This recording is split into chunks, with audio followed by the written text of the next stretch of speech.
Ladies and gentlemen, and non-binary or two-spirit folks, prepare to embark on a journey into the enigmatic world of Jessie Lee Ward, a true master of contradictions, a maven of mystery. She does a mesmerizing dance of contrast, a fighter who alternates between a steel-willed invader and a delicate pacifist. Who is she, really?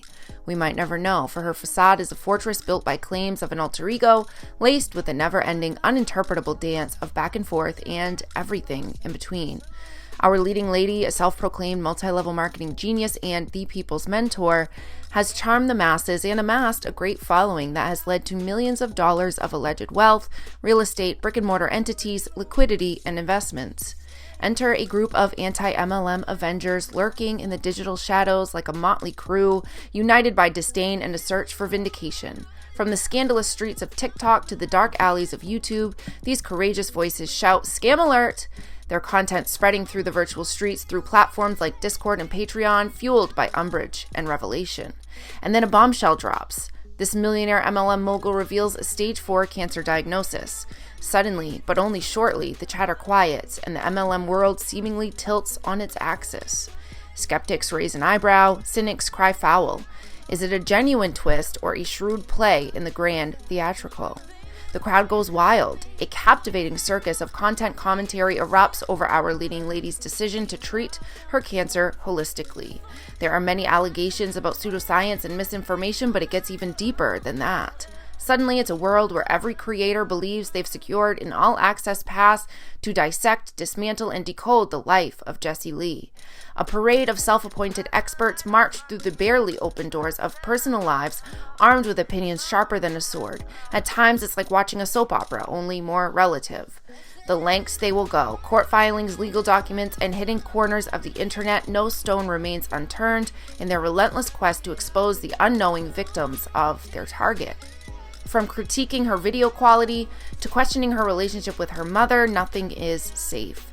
They peer into relationships with the grace of a nosy neighbor, dissecting connections with parents, partners, exes, even the housekeeper. Here they are spending hours chattering in their own spotlight, weaving speculation from the threads of public and sometimes non-public content. A noble cause, they say, exposing scams and unethical practices, but pray tell, how does a life-threatening cancer diagnosis or someone's marriage align with their mission? With outstretched hands for monetization requests countered by claims of altruism, they seem blissfully unaware of their own dubious strategies. A truly ironic spectacle that could rival the very schemes they're hellbent on ruining. In the same ways that Lizzo being sued for fat phobia and Illuminati being exposed for unethical business practices are ironic, some of the anti-MLM creators are straddling the blurred lines of a moral maze. Ethical gymnastics, a conundrum of commentary, a digital masterpiece of contradiction, a web weaved with deflection and manipulation, which sounds so very familiar. If that irritates you, again, see yourself out. It's on my channel. We're doing stuff. Actually asked if I was depressed. Maybe you've heard me talk about that before, but he said, hey, like, do you have a hard time getting out of bed each day? And I said, well, I mean, like, I guess, like, yeah, I get tired, of course, you know, but doesn't everybody? Here's the invoice.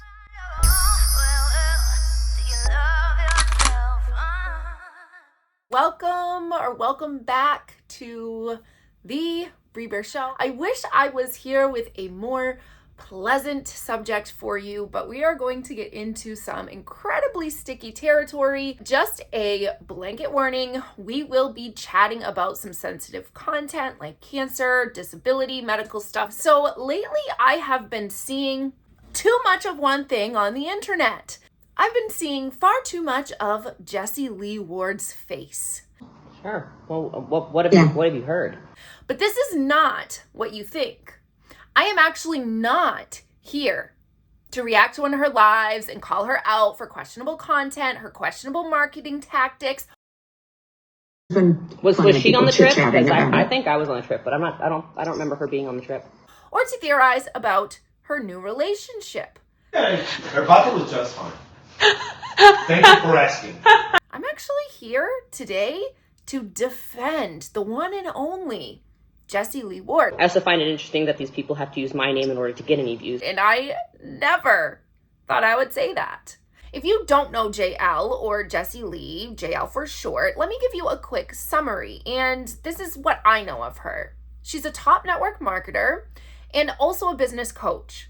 She's made millions in the MLM space, particularly in health and wellness, in a company called Prove It. She's been in direct sales and the MLMs for over a decade, somewhere around 12 to 13 years now, I believe. And she's always been good at it. She's only been in about 3 companies, but she's truly made waves in all of them. And she has also made waves in the anti-MLM space for various reasons, but especially recently. And I do know of a few people that JL hurt. I was actually in her downline at one point, so I know her. And I'm not here to say that this woman is in any way a saint. What's life if you can't talk openly about your butthole? I agree. But I just wanted to give you some background. Also, JL is Hawaiian. Do not ask what percentage Hawaiian is she. Blood quantums are harmful. And please don't say anything like she doesn't look Hawaiian or she doesn't look indigenous. She came from a Hawaiian mother, and she is therefore an indigenous American woman. She was diagnosed with stage 4 colon cancer early this year, like in January or February. She explained it in her recent YouTube video. She's 34 years old, my age. She's actually only 2 months younger than I am. She is divorced, she has no children, and she is with a man who is or was apparently married when they met.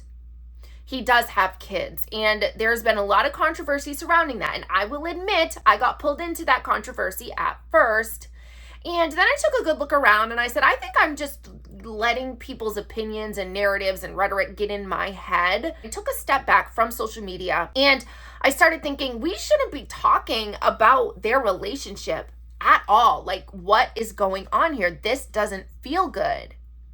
I mean, unless, of course, these channels are intentionally being run as gossip or drama channels. But the last I knew, this community I'm referencing today, the anti-MLM, anti-scam community, was coming at these issues with an activism undertone, if you will, for some anyway. And I thought the community was about awareness and education and identifying and sharing about the manipulation tactics that MLMers, especially top leaders in MLMs, use. I thought we were talking about the fact that recruiting is very problematic and troublesome, and that the people at the top continue to rake in profits through recruiting and people at the bottom don't make a whole lot of money. What is happening? Also going to talk about unethical things that are going on in this process of her cancer journey, like weaponizing people's phobias to make money. Yet here she is weaponizing someone's cancer journey to make money. We see the numbers right here. I'll take a screenshot and I will post it to my stories. And we downloaded the video, so imagine posting about someone's cancer on your Instagram stories. Fine. She said vitamin D deficiency, but it says normal range 25 through 80. Why are her lab results being picked apart? This is the same creator that I clipped in a previous video saying, This sounds something you need to work through with a licensed professional. Can I just say this? If y'all are ever gonna do a video, I know, and it's different. If you have kids or dogs, or if you're live streaming, like, I'm not shading y'all. I'm saying the multi-millionaire, the #1 network marketer in the world, according to her, continues to tell us that we are just haters. We don't understand, but none of the like measurables, none of the videos, none of the anything except her cars that she shows sometimes would say that she is this elite person that we're looking at for business advice or life advice or anything. So apparently wealthy people have to visibly elicit or prove their wealth. This is just another irony, another hypocrisy, because this group of anti-MLM, quote, activists, unquote, is always saying they're fighting against capitalism. Well, that's a capitalist mindset. She didn't even take the time to rent a studio so she could record this tell-all in her first vlog series of her cancer journey. She's doing it at home, where we can hear every single thing drop, because she's done nothing soundproofed. I don't even think she's using her Shure microphone. Calm down. This is YouTube, not Hollywood. The amount of snide remarks she makes about Jessie Lee's production quality is absolutely dumbfounding to me, especially since under her name when she streams, it literally says founder of technical difficulties. Okay, so it's totally fine for you to stumble all over yourself, all over the World Wide Webs, but as soon as JL has low production quality according to you, or has a barking dog, or looks at her phone to read her script like I'm doing right now, because it's easy, and because ADHD, I would be talking about how many planets are in retrograde right now if I didn't have a script in front of me. What if that was a person with a vision impairment and maybe there's like a particular app on their phone that enhances text for a better reading experience where you can like blow the text up? It screams, I just don't like her and I'm going to pick apart every single little thing that she does. It's petty, irrelevant, pointless. It makes me question why some people like this person is even on YouTube in the first place. Are you here to combat so-called pyramid schemes, or are you here to do the same thing you claim that these MLM leaders do, perpetually bullying others who don't conform to their ways? Who did this? Can I say this? Okay, maybe you're doing the red to get the attention of the follower, and she's on a purple background. The red is awful. Okay, it's not even her brand colors. If we're looking at Jessie Lee's brand and what she does, she is the empire. It's a yellow and purple. Like, what are we? Do you have a degree for that? Because if not, you shouldn't be talking about it. Are you a certified professional video editor? Anyone who knows anything about branding knows that if you brand a team in network marketing, it doesn't make that brand your personal brand as well. I've known JL for a long time, and one thing that she has always said, especially in trainings, is to keep it simple. And I do believe that in this case, when it comes to her production quality, she's keeping it simple. Like that you don't need a ton of equipment or fancy equipment to film or create content. And how she chooses to spend her money on whether she has a video editor or not, whether they're paid or not, is truly just not any of you or your commenters' business. 2009, I found out I have a brain tumor. It's right here. It's just my pituitary gland, and it's... She has a brain tumor in her pituitary gland? Is there okay, let me see. Can you remove, I'm just gonna Google it. Can you remove brain tumors in pituitary glands? If the pituitary tumor is benign and in a part of the brain where neurosurgeons can safely completely remove it, surgery might be the only treatment needed. And this is from Johns Hopkins, surgery for pituitary tumors. The patient will probably need surgery if the tumor is producing hormones that medication cannot control. Pituitary tumors are sometimes inoperable. I have a friend actually who has had to live with a pituitary tumor that has caused her great harm for decades because where it is and how big it is, they absolutely cannot get to it. If a surgery doesn't need to be done, it will not usually be done and or it may not be covered by insurance. We already have a jacked up medical system with long wait times for operations, so why would we want people in the OR if they don't need to be there? There's baseline risks with any surgery, and the closer to the brain, the greater the risk. Doing a simple Google search doesn't really do anything if you're not a trained medical professional with experience, if you don't know the many nuances of the body or of healthcare that aren't on Google. If that were the case, we could all be whatever we wanted to be, right? Credentials and licenses wouldn't be necessary because we could just Google our way through pituitary tumor surgery. I find it interesting that someone who often claims people shouldn't be talking about health if they're not adequately trained to be Googling health themes and then stating something like, I don't believe you. What does Johns Hopkins know? They're just experts. There's nothing, it's not exciting. It's a benign tumor. It's just like a little fatty deposit and it doesn't really do anything. And I know I'm supposed to check up on it with MRIs. I found it because I have Lyme disease and they checked for cerebral Lyme. So that's how this was all found in 2009, or maybe 2010, whatever. I don't believe you, but that's just my opinion. Highly problematic, especially considering in a previous video, pretty recently if I remember right, This same person said something about how we should always believe people when they say they have a disease, especially because of chronic illnesses that are sometimes invisible and are often passed off by medical professionals and just lay people alike because the symptoms are in fact invisible. Another hypocrisy. But you're right. Jessie Lee is the one with the ever-changing narrative. I had probably lost about 25, 30 pounds, and I didn't look too skinny at the time. I didn't look, I didn't look like I was. She lost more than that. She lost more than that. She said on one of her lives, and I know this sounds like I'm creepy. I remember in one of her lives that she said that she was around 215 pounds. Maybe she was exaggerating. Her weight now looks like she's in the 135 range at 5'5". So she's lost, in my opinion, almost getting up there to losing 100 pounds. Which seems like a big red flag. No one should be guessing her weight.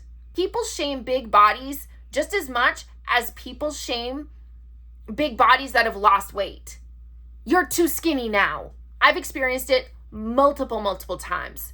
That topic, weight, should be left alone when it comes to a cancer diagnosis. To be honest, what bothers me the most about all this is that this is a woman who is currently suffering. She is suffering not just physically, but visibly. She is also suffering mentally. We saw it in her cancer diagnosis video when she starts talking about the doctor giving her diagnosis. I didn't watch either of these videos in entirety because one of them sickened me to my core, the reaction or commentary video, and one of them just made me detrimentally sad. Jessie Lee's video. When she started talking about receiving her receiving her diagnosis after the colonoscopy, I got really sad and I shut it off. And look, I know Jessie Lee is super controversial, that she can be heavily paradoxical. She can be perplexing, puzzling, insensitive, and sus. But I also think Jessie Lee knows exactly how she is as well. But Jessie Lee's a human. She is someone's daughter, sister, auntie, friend. Her cancer and even her relationship truly have little to nothing to do with multi-level marketing. I understand people were hurt potentially because of this relationship initiating, but again, that absolutely is just not our business, even if they are talking about their relationship online. And pulling in third, fourth, fifth, sixth parties into it, definitely not your business. Unless, of course, you're a TMZ gossip drama-like channel. I found it troubling that JL documented her cancer journey in that YouTube video. I got the receipts. Okay. She was providing like actual proof, it seemed like, sharing screenshots of how she looked, medical bills, her actual cancer, like after it had been extracted from her intestines. It appears that she felt she had to prove to us or her viewers that she has cancer or that this diagnosis actually happened.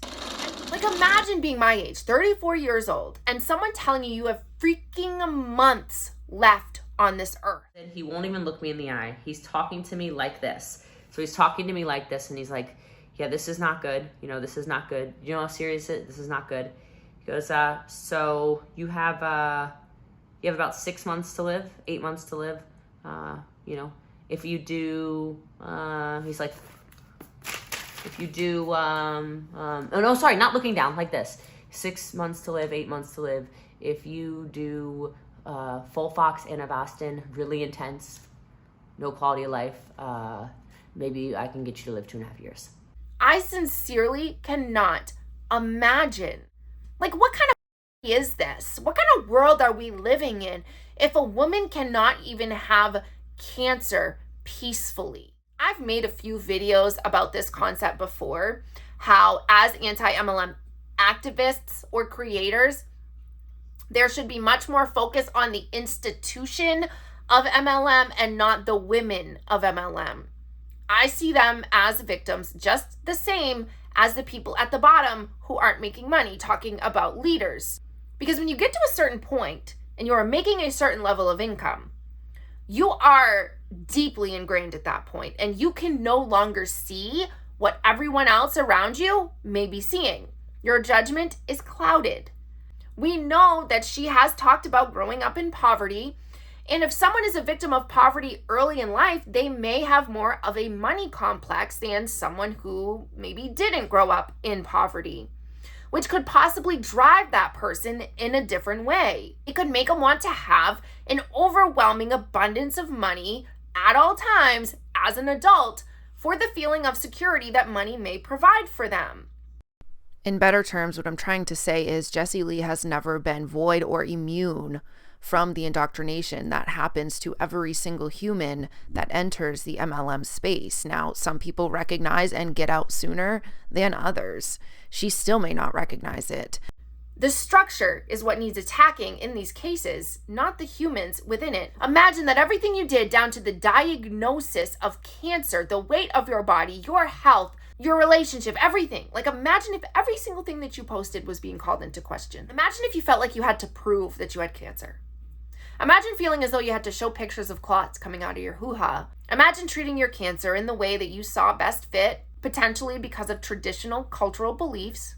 Not sure if anyone realized this, but Indigenous people are very traditional, or some Indigenous people are very traditional when it comes to their physical and mental health and the ways in which they treat both of those things. Natural, of the earth. Catch my drift? This may have had some weight in her decision to refuse chemo right out of the gate, whether she said it outright or not. She may have had some subconscious biases, is that a word?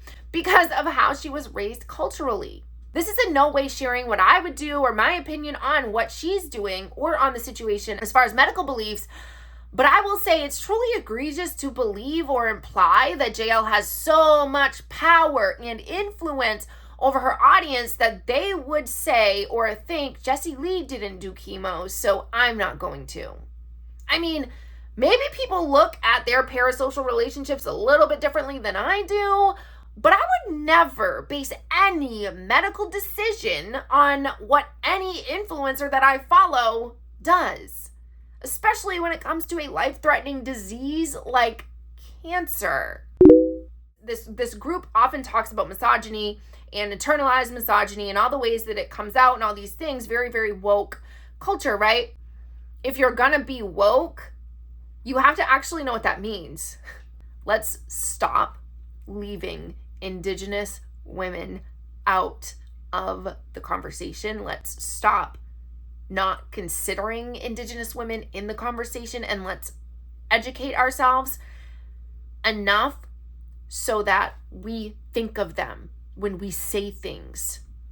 The fact that people didn't even consider Jessie Lee Indigenous in their conversations, the fact that there are people calling her a white girl, troubles me beyond words.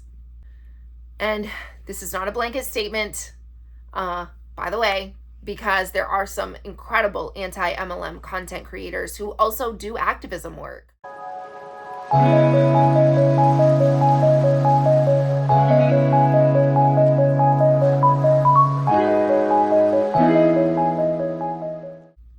I think that people's minds have been so polluted with this hatred and this disdain and the blame that they have for Jessie Lee, and they see her, or therefore she becomes an easy target for them. And sure, she gives the girls plenty of content to react to. She says troubling things at times. She can be problematic, but that doesn't take away from her humanness, her humanity. Not to mention, plenty of videos were made before her diagnosis, where she was spotlighted for being a leader in an MLM, saying untrue things about herself and others, and being aggressive in her approach to retreats and leadership. Colombia, for example.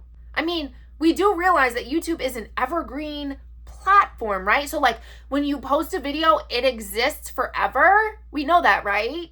I believe there are people in this commentary space that are using anti-MLM as a front, straight up as a front, especially when creators go live just to get watch hours and literally admit that they're going live because they need watch hours. And if anyone doesn't know what that means, it's to get monetized. when people are sharing other people's channels relentlessly, trying to help others get monetized, you're kind of giving off the very reason that you're here, that you're not necessarily here for the activism, for the education. There's no shame in money and wanting money. If you're here to simply make money and talk shit, say that. So we know where you're coming from. But don't use the guise of anti-MLM activism, because you're not making any forward positive motion in the anti-MLM movement. You've turned people away from this content and pushed them right into the arms of MLM. Decision in that moment when my prognosis was given to me that I was going to absolutely heal from this, and I was going to do it holistically. And the reason I chose that was because I was told I would not have a quality of life for the 2.5 years that he could keep me alive. What is the purpose? I would rather have 6 months where I can travel, where I can be with my friends, where I can be with my dogs, where I can get my affairs in order, where I can have a life that I like to live, where I can give myself a fighting chance. People can call me crazy. They can say I'm spreading misinformation. They can say that what I'm sharing is dangerous because I'm a social media influencer. Y'all tell me how you feel about it in the comments, okay? I'm curious. I'm doing what's best for me. So if you want to do chemo and radiation and do all these things, then by all freaking means. But for me, 2.5 years of having, holes burnt in my skin and not being, neuropathy or whatever it's called, not being able to feel my feet, painful sores in my mouth, infertility, destroying me, no sex drive, no energy, turning into a skeleton. No, thank you. I'm not signing up for it. You do you. I'm going to do me. I'm going to stay in my lane, drink my freaking carrot juice, and be a happy Jessie Lee. Thank you so much. Appreciate it. Bye. Let me know what you think in the comments below. Let me know your perspective, even if you don't agree. And of course, if you enjoyed it, please subscribe, click the like button, follow, do all the things that you can do here on the YouTubes. Compassion is key, and it boggles my mind that there aren't more people who operate from a place of it. A possibility looms, one where Jessie Lee's journey could be at risk due to choices influenced by genetics, a potential baseline medical mistrust, or the beliefs she's come to hold close over the years of repetitive MLM rhetoric. What then? How will that feel? Now is the time for raw compassion and non-judgmental empathy to shine through. It's possible my perspective springs from the deep well of my own trials and tribulations, a well of empathy formed through the storms I've already endured. Perhaps in those deep, dark places of empathy, we realize how bottomless despair feels. Perhaps there are some that have never felt it and don't understand true despair. It could be when we haven't walked in certain shoes, we simply don't understand, and in that case, silence may be the best answer. Since each and every spoken word holds its own unique resonance, and even the unsaid expressions hold significance, bear in mind that as we traverse this moment, karma observes attentively. Just as the stones ripple in water, it impacts most profoundly those who cast the stones.